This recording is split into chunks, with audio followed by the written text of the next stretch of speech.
સુરતની ભૂમિ પર 12 વર્ષ પછી પૂજ્ય મોરારી બાપુની રામકથાનું આયોજન SRK ફાઉન્ડેશન દ્વારા હાથ ધરવામાં આવ્યું છે। શનિવાર 7 ફેબ્રુઆરીથી કતારગામમાં શરૂ થનારી આ રામકથા માટે ભવ્ય આયોજન કરવામાં આવ્યું છે। આ આયોજનમાં હજારોની સંખ્યામાં સ્વયંસેવકો જોડાયા છે, ત્યારે મોરારી બાપુના મુખેથી રામકથા સાંભળવા લોકોમાં ભારે ઉત્સાહ જોવા મળી રહ્યો છે।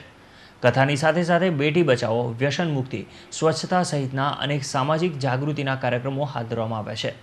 શનિવારથી શરૂ થનારી રામકથા સાંભળવા પૂજ્ય મોરારી બાપુ સુરત આવી પહોંચ્યા હતા।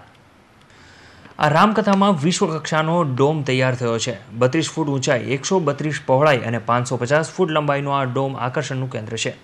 ભારતીય બેઠક, ખુરશી બેઠક તેમજ સોફા બેઠકમાં જ આશરે 20,000 શ્રોતાજનો બેસે તેવી વ્યવસ્થા છે। આ ઉપરાંત વિશાળ મંડપ વિસ્તારમાં આશરે 1 થી 1.5 લાખ જનતા આ કથાનો લાભ લઈ શકશે। કથા દરમિયાન ટ્રાફિક વ્યવસ્થાને પણ વિશેષ મહત્વ અપાયું છે। કથા સ્થળની આસપાસ 12 પાર્કિંગ સ્થળો બનાવાયા છે, જેમાં 500 જેટલા સ્વયંસેવકો સેવા બજાવશે। આશરે 2000 કાર પાર્કિંગ અને 10,000 ટુ વ્હીલ પાર્ક થઈ શકે તેવી વ્યવસ્થા છે।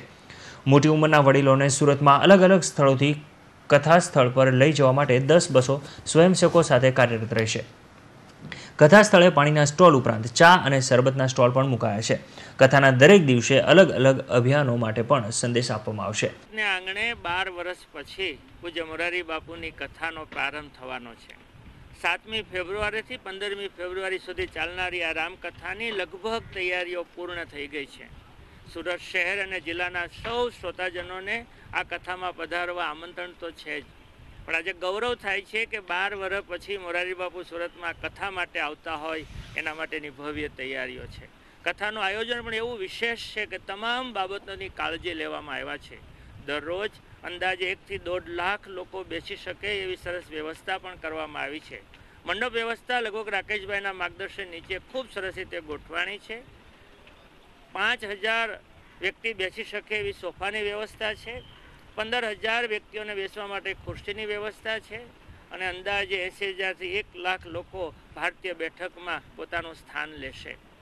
આ આવડી મોટી સંખ્યામાં જ્યારે જન સમુદાય કથા સાંભળવા માટે આવનાર હોય ત્યારે તમામ પ્રકારની એની ટ્રાફિકની, પાર્કિંગની, સિક્યુરિટીની વ્યવસ્થા પણ એટલી સરસ રીતે ગોઠવવામાં આવી છે। કથા સ્થળે આવવા માટે અંકુશ 4 રસ્તા પાસેથી જે પ્રવેશ દ્વાર છે ત્યાંથી કથાના મંડપ સુધી વન વે છે। સવારે આવવા માટે વન વે હશે અને કથા પૂર્ણ થાય ત્યાર પછી જવા માટે વન વે હશે। વેડ રોડ 2 વે છે। આ રીતે કથાના રસ્તાની વ્યવસ્થા કરવામાં આવી છે।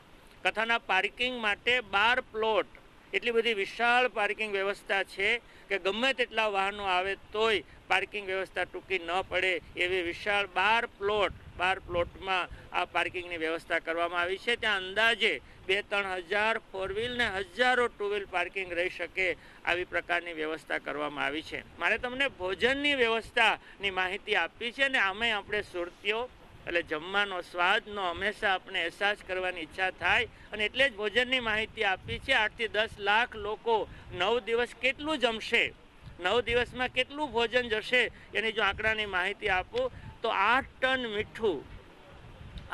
મીઠું રસોઈમાં વપરાશે। 1,000 અમૂલ ઘી, અમૂલના શુદ્ધ ઘીના 1,000 ડબ્બા આનો ઘીનો વપરાશ થશે। સિંગ તેલ 8,800 ડબ્બા, કપાસિયાના તેલ 1,500 ડબ્બા, ગોળ 500 મણ અને મીઠાઈ વગેરે માટેની ખાંડ 14 ટન અને 8 ટન માવો, મીઠાઈ બનાવવા માટે માવો 8 ટન વપરાશે અને 14 ટન ખાંડ મીઠાઈ વપરાશ બનાવવા માટે વાપરવામાં આવશે। લીલા શાકભાજી પણ તમામ 9 દિવસ સુધી ઓછામાં ઓછી 2 મીઠાઈ અને પૂર્ણ પ્રકારે આપણે ઘરે લગ્ન પ્રસંગ હોય એવું તમામ પ્રકારનું ભાણું, 2 મીઠાઈ, ફરસાણ, શાકદાળ ભાત, રોટલી અને પૂરી એના માટેનું આયોજન છે। ત્યારે શાકભાજી, લીલા શાકભાજી 50 ટન 9 દિવસમાં ખવાશે। કઠોળ 10 ટન, રીંગણા બટાટાનું જે શાક લગભગ આપણે ખૂબ વપરાતું હોય છે 80 ટન એ વપરાશે। ચણાનો લોટ ફરસાણ બનાવવા માટે 8 થી 9 લાખ લોકોને જમાડવા માટે ફરસાણ માટે જે ચણાનો લોટ વપરાશે એ 30 ટન ફરસાણનો લોટ વાપરવાનો છે।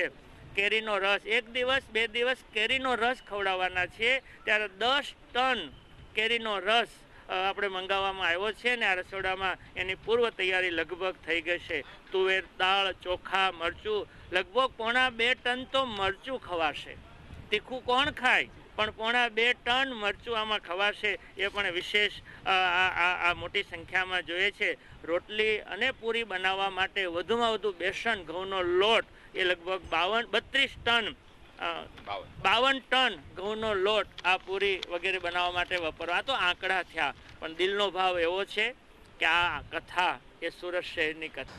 આ મહારામકથાનું આયોજન અનેક રીતે વિશિષ્ટ બની ગયું છે. કથા દરમિયાન કુલ 9 થી 10 લાખ લોકો ભોજન પ્રસાદ લેશે તેવું અનુમાન છે.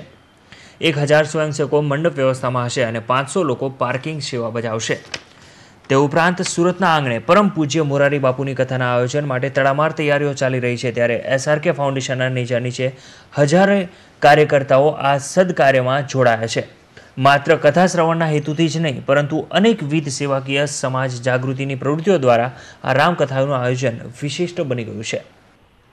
જય રામજી કી જય સિયારામ.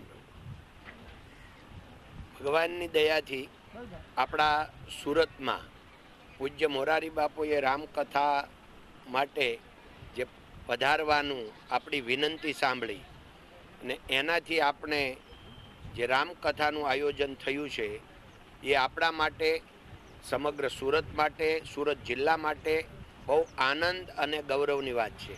મિત્રો, આ સૃષ્ટિમાં કરતું અકર્તું અન્યથા કરતું ઈશ્વર છે. ઈશ્વરની યોજનાના ભાગરૂપે આપણે આ કથાનું આયોજન થયું છે. એ આપણા બધા માટે છે. આમાં કથાનું આયોજન ભલે પહેલાં કોઈ પણ કરે, પણ હવે કથા આ ગોવિંદભાઈની નથી રહેતી, આ SRKની નથી, આ કથા કોઈ અમારા ગ્રુપની નથી. આ સમગ્ર સુરત શહેરની ને સુરત જિલ્લાની, સમગ્ર ગુજરાતની અને સમગ્ર રાષ્ટ્રની છે.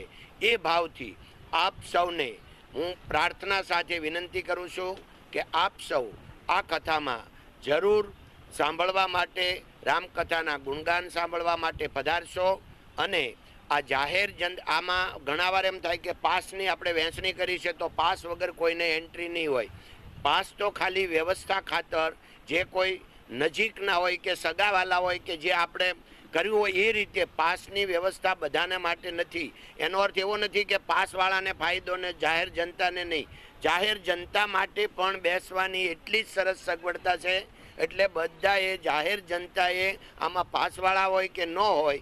SRK ફાઉન્ડેશન દ્વારા થઈ રહેલા વિવિધ અભિયાનોમાં બેટી બચાવો અભિયાન પણ સામેલ છે. આ અભિયાન અંતર્ગત એવો નિર્ણય લેવાયો છે કે સુરતમાં જે ઘરમાં સૌથી વધુ દીકરીઓ હશે અને એ દીકરીઓની પરવરિશ પણ દીકરાની જેમ કરવામાં આવી હોય તેવા ઘરથી પોથી યાત્રા નીકળશે. આ નિર્ણયની પસંદગી પણ થઈ ગઈ છે અને મૂળ ભાવનગર નિવાસી હાલમાં કતારગામમાં રહેલા શ્રી ઘનશ્યામભાઈ નારોલાને ઘરેથી પોથી યાત્રા નીકળશે. પોથી યાત્રા 4 વાગે SRK સ્પોર્ટ્સ કોમ્પ્લેક્સ પર પહોંચશે અને આ રામકથાનો પ્રારંભ દીપ પ્રાગટ્ય દ્વારા ભાગવતાચાર્ય પરમ પૂજ્ય શ્રી રમેશભાઈ ઓઝાભાઈ કરશે અને વિશ્વવિખ્યાત રામકથાકાર શ્રી મોરારી બાપુની કથાનો પ્રારંભ વિશ્વવિખ્યાત ભાગવતાચાર્ય કરે તે પણ એક અદ્ભુત ઘટના બની રહેશે. Bureau report, Hind TV news, Surat.